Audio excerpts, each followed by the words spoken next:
Remember when radio actually felt unpredictable? Back in the 1960s, the airwaves were wild. You could turn on your transistor radio and have no idea what you were about to hear. One minute it was a normal tune, the next, something goofy, strange, or completely ridiculous. And somehow, those weird songs didn't just survive, they dominated the charts. These weren't emotional ballads or heavy rock tracks. They were novelty hits. Playful, silly songs that often made zero sense, yet the whole world loved them. Today, we're counting down 10 joke songs from the 1960s that somehow became massive global hits. Number 10, Itsy Bitsy Teeny Weeny Yellow Polka Dot Bikini, Brian Hyland. In the summer of 1960, a teenager from Queens accidentally created pop history, with a song about swimwear. Brian Hyland recorded a light-hearted track about a shy young girl who's too embarrassed to step out in her brand new bikini. Even the title felt comically long, taking forever for radio DJs to say out loud. The idea came from songwriter Paul Vance after a beach trip with his 2-year-old daughter. She was wearing a tiny bikini and kept hiding behind her mother, refusing to come out. That one innocent moment turned into a full song within just a few hours, written by Vance and his partner Lee Pockris. The result? One of the most unforgettable novelty hits of the decade. Number 9. Hello Mutta, Hello Fadda, Alan Sherman.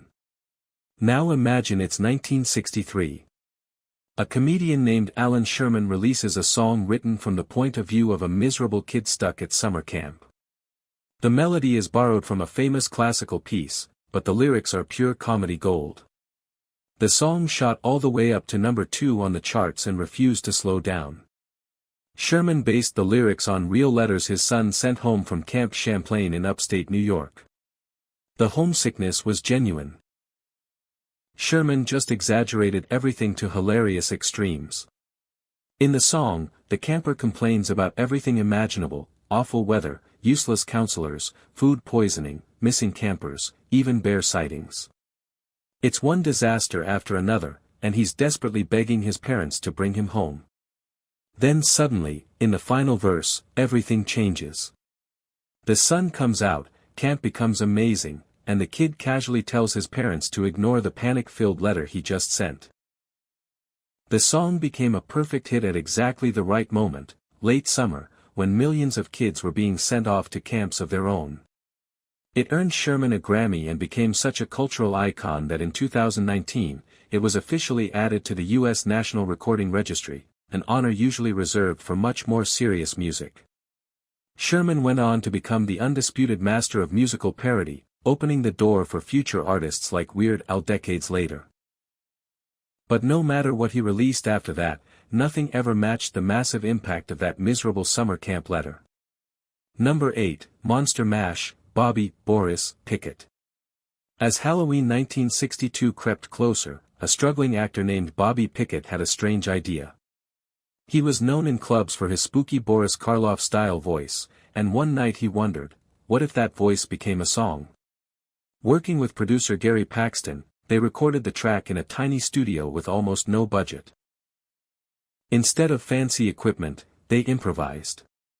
A coffin opening was just a creaky board and a nail.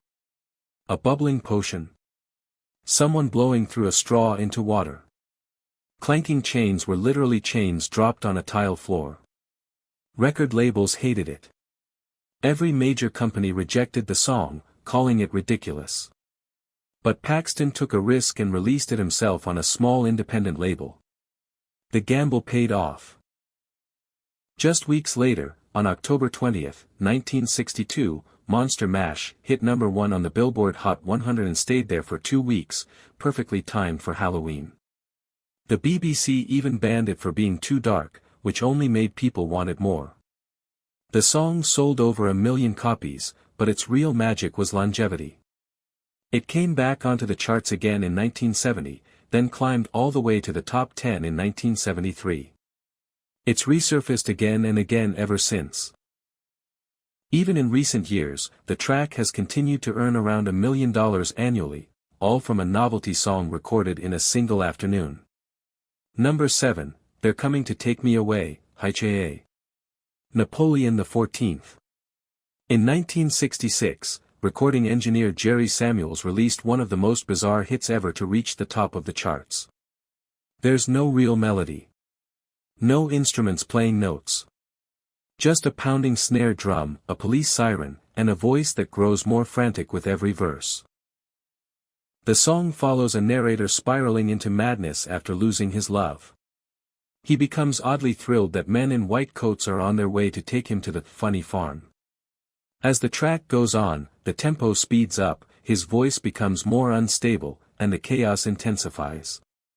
Samuels released the record under the name Napoleon XIV, and despite, or maybe because of, its insanity, the song shot straight to number 1, proving that even the strangest ideas could dominate the charts in the 1960s. Because Samuels actually worked at the studio, he recorded the track late at night during off hours. To get that disturbing, spiraling vocal sound, he used a variable frequency oscillator that slowly sped up his voice as the song went on, making it feel more unhinged with every verse. He was worried the record might offend people dealing with mental health struggles, so he added a clever twist at the end. It turns out the entire rant wasn't aimed at a woman at all. It was about his dog running away. That reveal shifted the song just enough into satire to keep it from feeling cruel. Despite, or maybe because of, its intensity, the record exploded. In August 1966, it reached number 3 on the Billboard Hot 100 and topped the Cashbox chart. In the UK, it climbed to number 4. Sales passed 1 million copies almost instantly. Radio stations loved how unlike anything else it sounded, but some found it unsettling and pulled it after only a few weeks. Because of that controversy, its chart life was unusually short. Samuels later released a sequel in 1988 titled They're Coming to Get Me Again, Hicha. But it never charted. The original remains one of the strangest commercial successes pop music has ever seen. Number 6, Dominique, the Singing Nun. America was still in shock following President Kennedy's assassination. The country needed something gentle, comforting, and sincere, and it arrived from the most unexpected place. Sister Luc Gabrielle was a 30-year-old Belgian nun who enjoyed playing guitar and writing simple songs inside her convent. Encouraged by fellow sisters, she recorded an album of soft, French-language religious folk music in 1963. On December 7, 1963, Dominique reached number 1 on the Billboard Hot 100 and stayed there for 4 straight weeks, making chart history. Hollywood even turned her life into a film in 1966 starring Debbie Reynolds. Sadly, her personal story didn't end happily. After leaving the convent, she faced financial struggles over taxes on royalties that had gone to the church and tragically died in 1985. But in late 1963, her song was exactly the calm, hopeful sound the world needed. Number 5, Winchester Cathedral, the New Vaudeville Band. In 1966, British songwriter Jeff Stevens grew tired of modern pop trends and decided to go backwards instead. He wrote a song that sounded like it belonged in a 1920s music hall. The result was a heartbreak song delivered through a cheap megaphone, backed by cheerful brass instruments.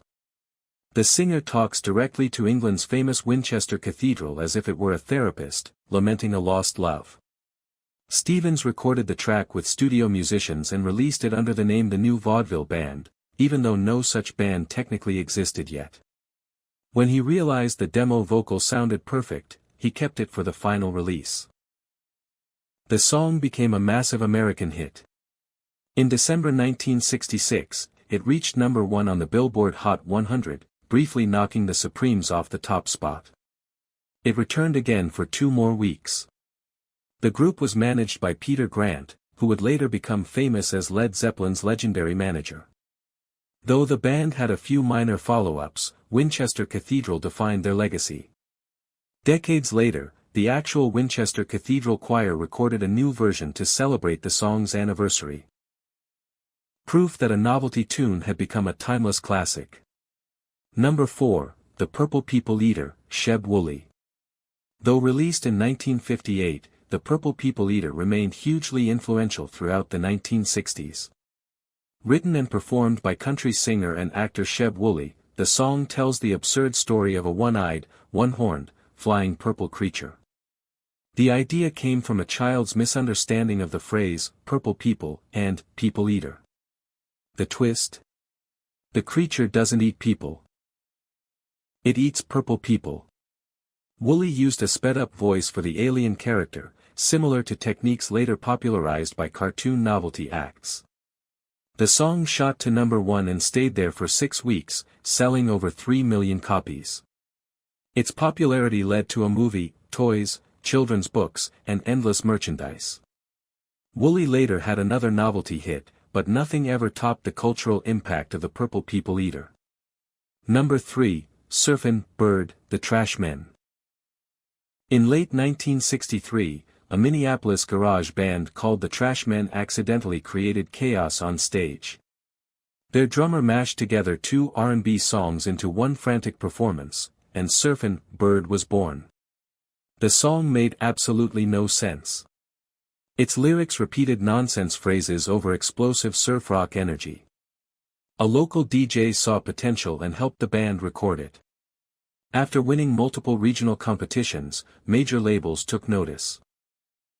Released in November 1963, the song became an instant hit, selling tens of thousands of copies in its first weekend. By January 1964, it reached number 4 on the Billboard Hot 100. The original songwriters were later added to the credits and received royalties, a move that paid off massively as the song appeared in countless films, commercials, and TV shows.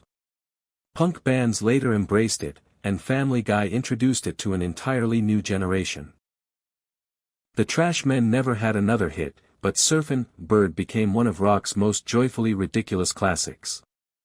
Number 2, Alley-Oop, the Hollywood Argyles. In 1960, a novelty song about a caveman somehow conquered the charts.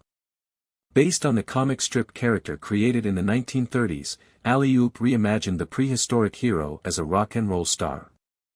Producer Kim Foley and Gary Paxton assembled a fake band made entirely of session musicians just to record it. The track featured hand claps, group vocals, and a driving beat, describing Alley-Oop riding dinosaurs and swinging his club. Released in May 1960, it reached number 1 on both pop and R&B charts. The problem? The band didn't exist. Multiple groups toured under the same name, leading to confusion and lawsuits. The craze faded quickly, but for a brief moment, Alley-Oop ruled the airwaves. Number 1, Ahab the Arab, Ray Stevens. Long before the streak, Ray Stevens was already a master of novelty music. In 1962, he released Ahab the Arab, a comedic story about a desert chief and his camel, Clyde. Stevens wrote, performed, and produced the song himself, filling it with character voices, sound effects, and playful musical flourishes. Released in September 1962, the song climbed to number 5 on the Billboard Hot 100 and sold over 1 million copies. Though some critics questioned its stereotypes even at the time, audiences embraced it wholeheartedly. Stevens went on to refine comedy music into an art form, but fans from the 1960s remembered Ahab as the song that launched his legacy.